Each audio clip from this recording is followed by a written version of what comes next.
Hi, my name is Barbara Allan. I am author of the book Conquering Arthritis. It's been the #1 best-selling arthritis book on Amazon.com for the last 10 years. Today I want to talk about making an all-corn cornbread, one that is gluten-free. And my inspiration has come from the Nourishing Traditions cookbook by Sally Fallon.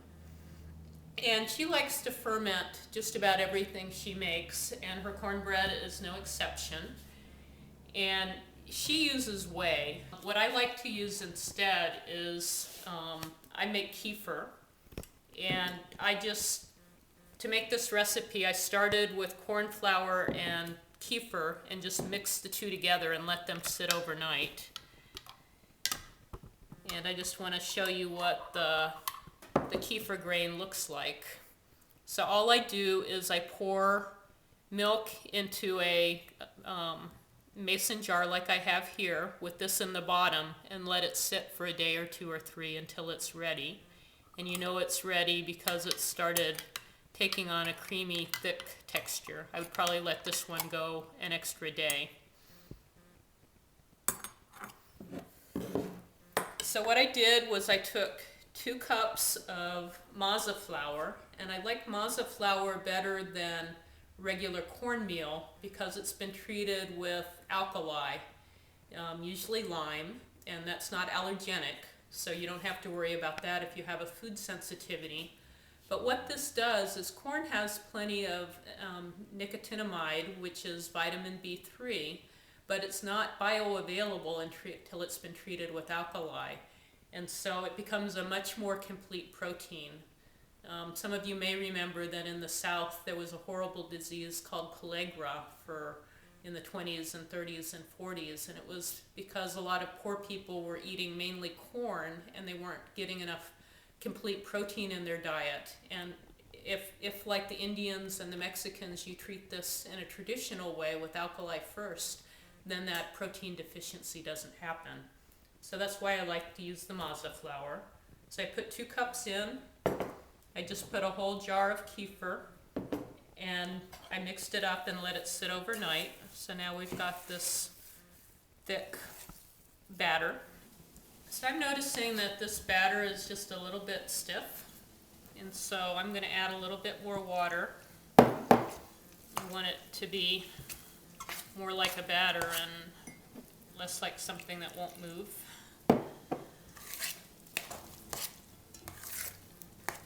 So I've just added about a 1/2 cup of water. I want to mention that right now this is chock full of good probiotics because of the kefir. And some of you may ask, will any of them survive the cooking? And if you cook in a slow oven, that will give at least some of these bacteria time to go into a stage that's called sporulation.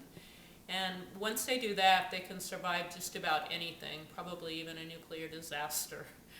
So when you slow cook something like the cornbread, at least some of these spores are going to be extra good at colonizing your bacteria because they'll get through your entire digestive tract completely unscathed. And then when they get to the really good conditions for growing in your small intestine, then they will. So I like the texture of this now. It's still stiff, but it's a little bit softer. And this is totally optional. I've never actually used Parmesan cheese in this before, but I'm wanting to try it. And because I've already used the kefir, I have the milk allergens, so I'm not going to be adding a new food group of allergens by adding the cheese. So I've just added 6 ounces. It's winter right now in Phoenix, and I think the idea of a little bit of extra calories and fat and carbs together is really appealing to me. I've also just come through the holidays where everybody else was eating cookies and fancy things, so the idea of having fancy cornbread right now with a little cheese in it is particularly appealing to me. I'm wanting to have some festive food. What I'm going to do next is add some onions. The original recipe just called for adding 1 onion, but I'm going to add 2. And this is totally optional. If you have a food sensitivity against onions, just totally leave this out. But I like the extra sweetness and texture in my cornbread. Now, the other thing I wanted to mention before I cut up the onions is just yesterday, so this is brand new science. It's from Science News, published January 12th, 2013. But scientists have now shown that having healthy gut bacteria can keep you from having a stroke. And it's because of the anti-inflammatory components, and they name what they are, that the healthy bacteria put out. If you have unhealthy bacteria, they put inflammatory components into your bloodstream, and that makes your likelihood of a stroke much worse. So for years I've been talking about healthy probiotics and how they can help people overcome arthritis. So that's another way that the anti-inflammatory components are very good. And I just wanted to point out that there are even more health benefits than we knew until, at least for me, just yesterday. So now we're just going to saute the onions. If you have food sensitivities, make sure that whatever oil you use is one that you don't have an inflammatory reaction against. Today I'm using almond oil.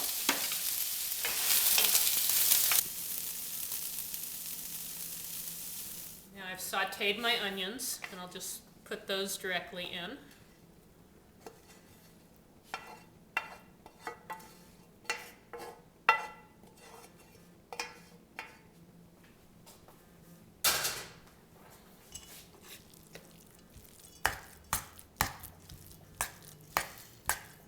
In the summer, when I don't want to heat up my house, I usually make this cornbread in my solar oven and let it bake for 2 or 3 hours. And often that's at about 250 degrees, unless I'm going out every half hour and optimizing the oven to the sun. So that's just about perfect for keeping the probiotic value of this. So I'm going to try this in an oven at 250 degrees, and I'm going to bake it for about 2 hours. And one of the other nice things about using the keeper is it's got just a little bit of a tang, sort of like if you'd use something like buttermilk. So it's got just a little tiny bit of the acid. And I haven't salted this yet. I'm going to use sea salt and just salt it to taste.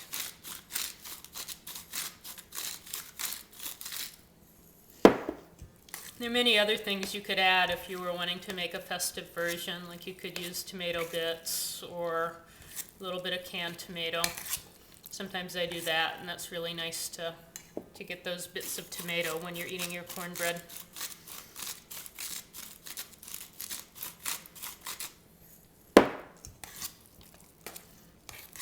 And the very simplest version, if you aren't reacting to corn but you're reacting to a lot of other things, is just to make this with water and the Masa meal, the corn Masa meal. So I've used a pan that I put a little bit of oil in the bottom so it doesn't stick.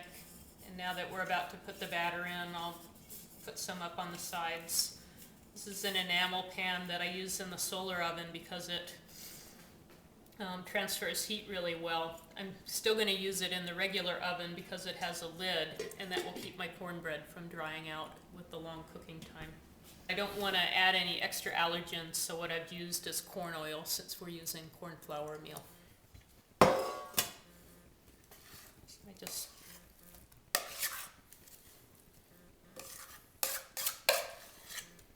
put this in the bowl or in the cooking pan. And in about 2 hours, we should have a really nice gluten-free cornbread. Gluten-free, soy-free, egg-free, free of many, many, many of the major allergens. So it's been about 2 hours. I'm going to check on how the cornbread is going.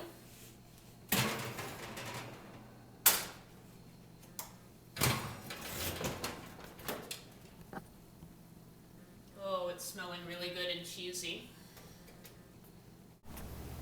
So now I'm going to cut in and see how this is doing.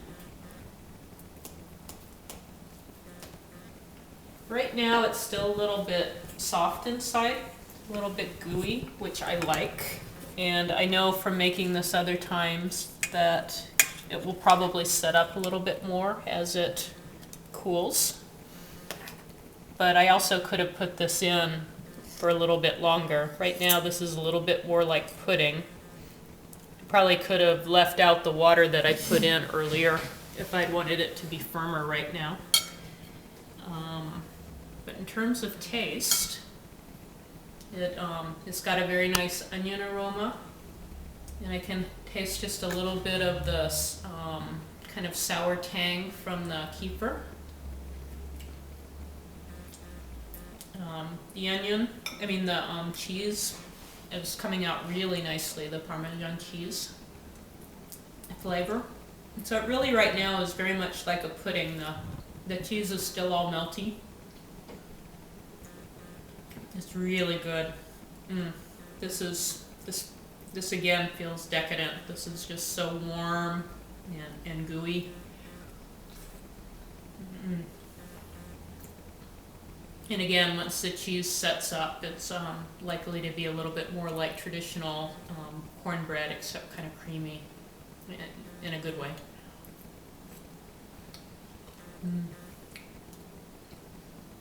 So, gluten-free, all cornbread. No other flours at all. Yum.